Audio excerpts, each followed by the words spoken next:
far from over, and we've got Maurice with a guest in Abidjan. Not just a guest, not any old guest. We have Essoh Essis, who's the president of the Ivorian Chess Federation, and also the man who put this all together, this wonderful event. Essoh, your wildest dreams, could you have imagined you'd have had the Grand Chess Tour a couple of years ago? You might have had a fantasy about it, and you have the Grand Chess Tour, the best chess players in the world, right here in Abidjan. Well, Maurice, what can I say? It's surreal. We keep pinching ourselves, you know. Chess players all over the country, chess lovers in Côte d'Ivoire and in West Africa, because we have the Nigerians, the Ghanaians. They are pinching themselves. They wonder whether they're dead in paradise or really on earth, because there was no way to think about it, to conceive of it, let alone to see it and to live it. So it's just wonderful. You know, 3 years ago, we met in South Africa, and I remember you getting on your knees and saying, please coach my team at the Olympiad, please, Maurice. Abidjan needs things like this, an opportunity. I couldn't imagine 3 years later, you've got Magnus Carlsen in the building. And also, it's not just the beautiful thing about that as well. Let's also say the things that you're doing with the young people here in Abidjan, they're going to be so inspired by it. Tell us about your vision for combining not just elite chess, but chess on a scholastic and youth level as well.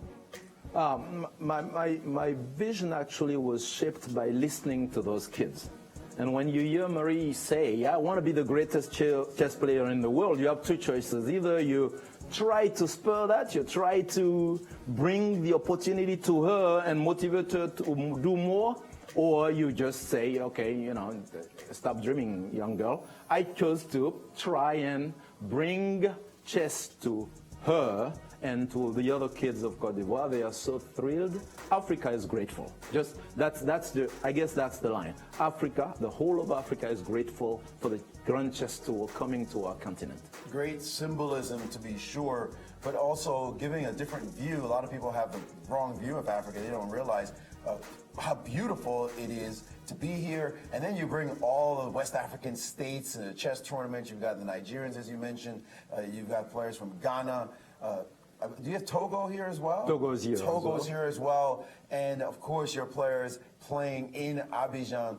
Your vision for the future. I mean, have you looked that far ahead, given that you're still in the middle of, you know, this wonderful success? Yes, I have. My vision is this. Very simply put, chess to Africa is not just a game. For me, chess is an opportunity to lay down the foundation for economic, social, personal, cultural development. Because chess is a game that makes people naturally want to and actually practice the art of making good decisions. Good, rational decisions are the foundation for success, any success.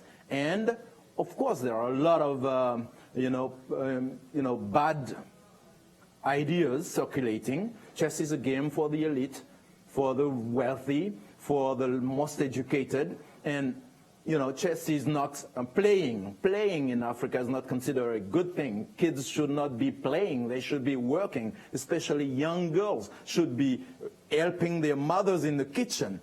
Chess is changing all of this.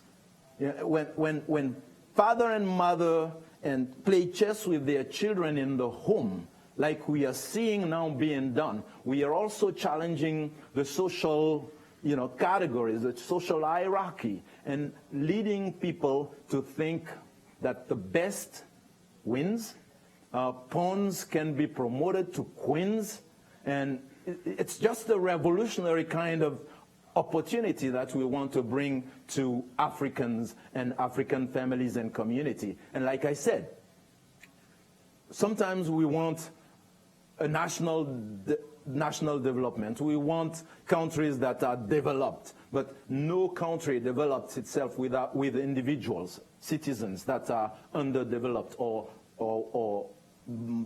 not developed. So for me, chess is just that. And the response that we get, especially what we did with those young kids, using mini chess, teaching chess in elementary school, for children aged 5 to 9 with the support of the Côte d'Ivoire Ministry of Education.